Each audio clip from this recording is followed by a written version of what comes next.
union forever, defending our rights. Down with the black clerical workers unite, with our brothers and our sisters, together we will stand there.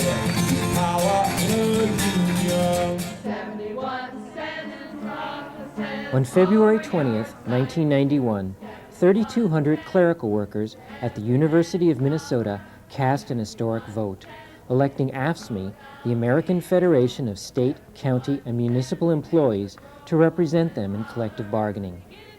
After a year of tough negotiations, the union signed a contract with the university on May 14, 1992. Where previous organizing drives had failed, AFSCME succeeded in building a union through a distinctive approach.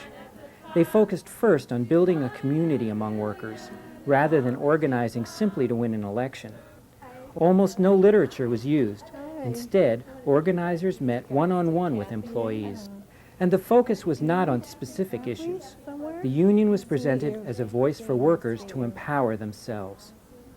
We organize based on the belief that change is made through relationships and not in isolation.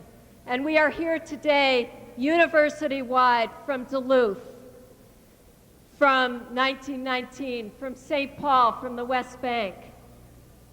We are here, once again, breaking through that isolation.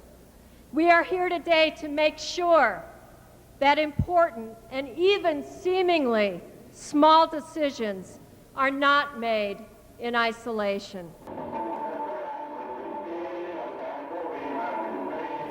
There just hasn't been much education about labor in the mainstream press, and so we saw this as a way to bring that in. We picked the puppets specifically for that. Rosie the Riveter was one that we knew had to be there. She's sort of the patron saint of the clerical local. In November 1995, AFSCME hospital workers and workers represented by the Teamsters at the University of Minnesota nearly went on strike. After the union's members voted strike authorizations, last-minute bargaining, including management concessions, averted the walkouts. But negotiations with the clerical and technical employees, dragging on since February, were still not resolved as of December 8, 1995. What brought the university community to this impasse? Administrators have gotten in the last couple of years 8, 9, 10% pay increases. Some of them have gotten multiple pay increases, and that's just a slap in the face to the organized workers here. Obviously, this institution has the money, has the ability to pay, and it's an issue of priorities. They are not making us a priority.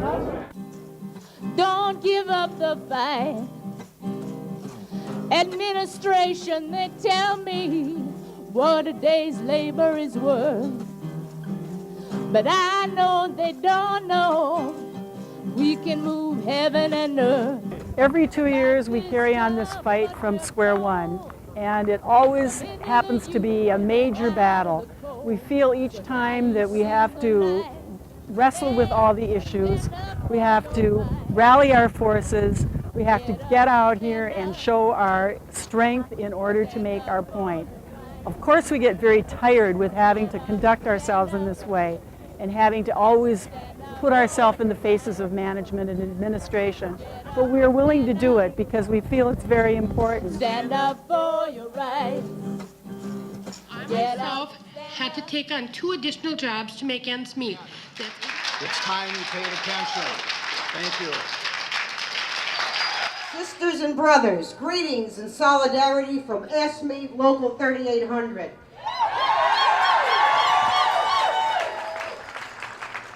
Today we are gathered on the steps of Morrow Hall to demand that the Brunick's administration agree to a fair contract for clerical workers at the University of Minnesota. On October 21st, the clerical workers and others here are going to go out on strike. You should benefit while the clerical workers here who wait on you are left behind. Is that the right thing? Is that the moral way? It isn't. I've been the coordinator for all the faculty and instructors that want to move their classes off campus to honor the strike. Been working on this for about 10 days, and it's consumed my life. It's all I do. I get about 65 email messages a day and phone calls, and there's 100 details, you know, but it's been tremendous. I mean, this is a mobilization of 4,000 people, you know, over 160 classes. So it's just an extraordinary effort, and it's just an extraordinary show of support, you know, that they'll get up and move and honor the picket lines.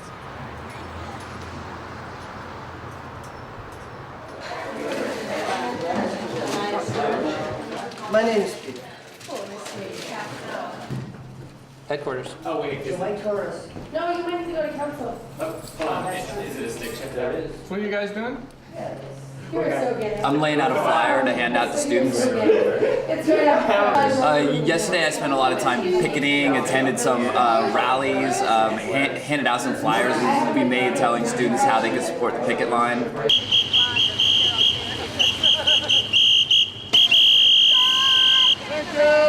We're striking in the rain. We're fighting for a contract. We want Bob to share the pain. We know that we're right.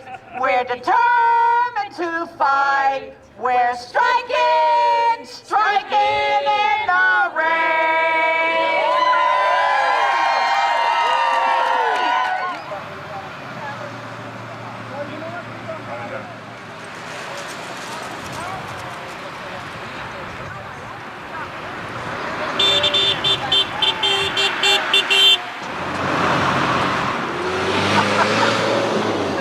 We need to keep warm. 2, 4, 6, 8. Time to negotiate. 10, 12, 14, 16. Look at the evidence. Something's missing. On behalf of your mothers, let me all say you're underdressed for the occasion. And I know that everybody here recognizes that we aren't the powerful ones. We're not the people that you're going to come back to for letters of reference. We're not going to show up in the annual report. And that makes your act of generosity even greater. At Morris, we really appreciated the student support. Those of us that walked out know everyone in town almost, and everybody that went by, you know, knew who we were, and it was a big, bold step for us, but we knew it was the right thing to do, to stand together with our sisters and brothers across the university and demand fair treatment. I'm a state employee, AFSCME Local 2829. We went through our strike in 01. So Diane and I both decided to take off work from our first job and come here and work this as in support of the strike. I was on strike back in 2001 and I came out to support University of Minnesota strikers because they supported us. Solidarity. Oh, you can't scare me. I'm sticking to the union. I'm sticking to the union. I'm sticking to the union. Oh, you can't scare me. I'm sticking to the union. I'm sticking to the union till the day I die. Right now, there's about 17 students who are inside this building in Brunick's offices doing a sit-in for you.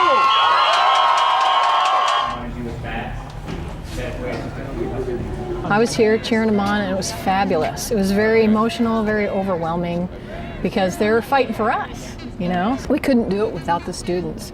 They're on the picket lines with us, and they're, oh man, sorry. The guy that I was talking to said... It just means a lot to us. I have some great news for everyone. We have been able to force the university, who gave us a take it or leave it offer, to call us back to the negotiating committee.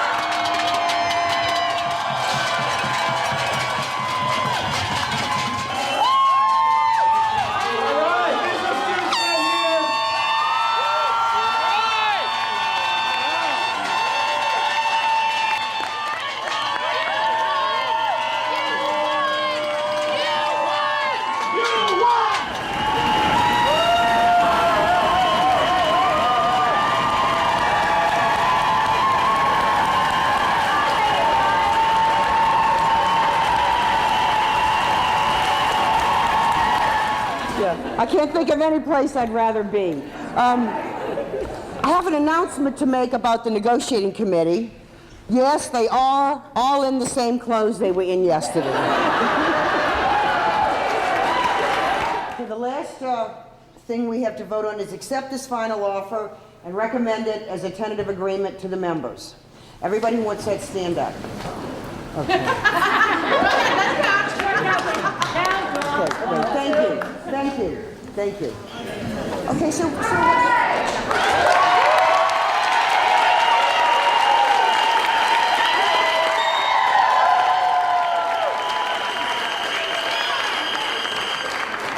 okay.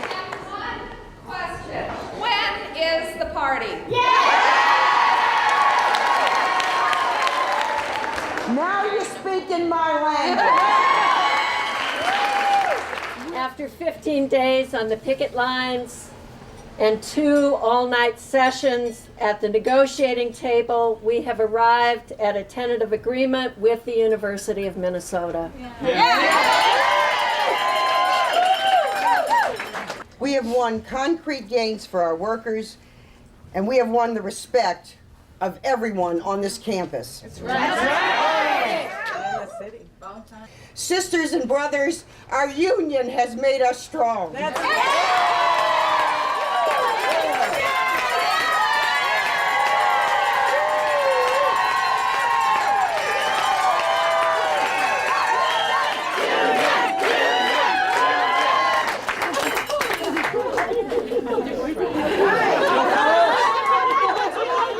You know, I never cry. You can't make me cry. But this is just so moving. This is just so moving. This was such an experience for all of us. You know, to stand up together and to fight together and to win together. It just, there's nothing that you can substitute for this. Members of the clerical, healthcare, and technical locals of AFSCME walked off the job from September 5th to the 21st. Only the second strike against the U in more than 50 years. From the start, the strikers drew on the support of community, other workers at the university, and students.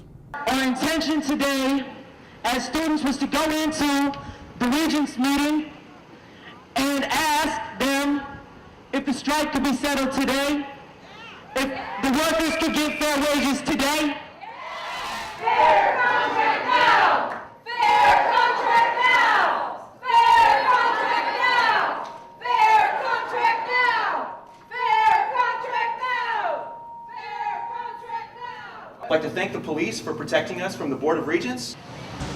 It seems unbelievable that we feel forced into a hunger strike for such a reasonable wage demand, but yet this administration seems hell-bent on not doing what is reasonable, Brunick's in particular, and this seems to be the only choice we've had. You know, he's ignored students, and he keeps telling the union he's willing to negotiate with the same offer he's offered them, you know, over and over again, and that's why I'm out here.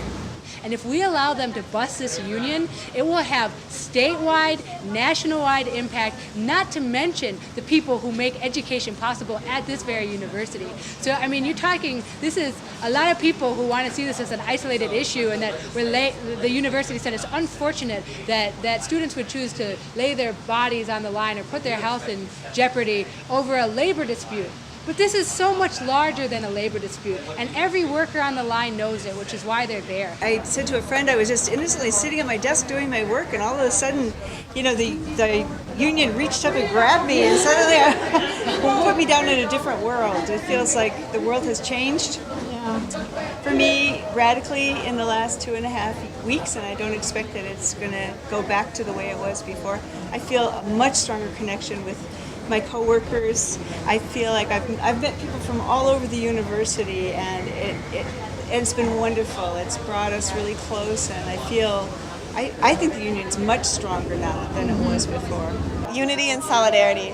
Like, I have never seen the outpouring of support that I have seen come through this strike. It was like, on any given day, I was moved by it. I keep faith in these uncertain days. I keep faith in you.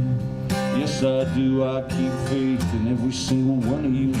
Healthcare is a fundamental human right, and that the university and all employers need to make it affordable and accessible. Low-paid employees need to have the ability to afford healthcare, and that means that the university needs to stop their cost-shifting efforts and look for solutions that do not balance the budgets on the backs of the lowest paid employees and on the backs of the employees who are most vulnerable, those with chronic health conditions. Chop, chop, chop from the top. Chop, chop. We do the work here. We're the faces to the students and the faculty here at the university. We help to do the lawns and clean everything in the buildings. So we want respect. What do we deserve? Praises and respect. I like working here at the U, but there's just one thing bothering me, you know? I really feel like less than 1% cannot pay my rent. Less than 1% won't pay the rent. We demand an end to the university system where there are two universities where P&A employees and faculty moms get 6 weeks of paid leave after giving birth to a child.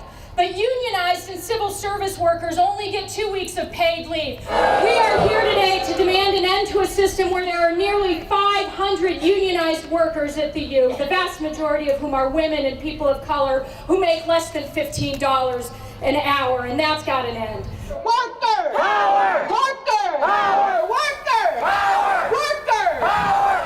We are standing up and fighting back because we all deserve wages that we can thrive on, whether we are account specialists or admin assistants or librarians or cooks or groundkeepers or janitors here at the U, or whether we are workers at McDonald's or retail cleaners in the big box stores or people who work at the airport.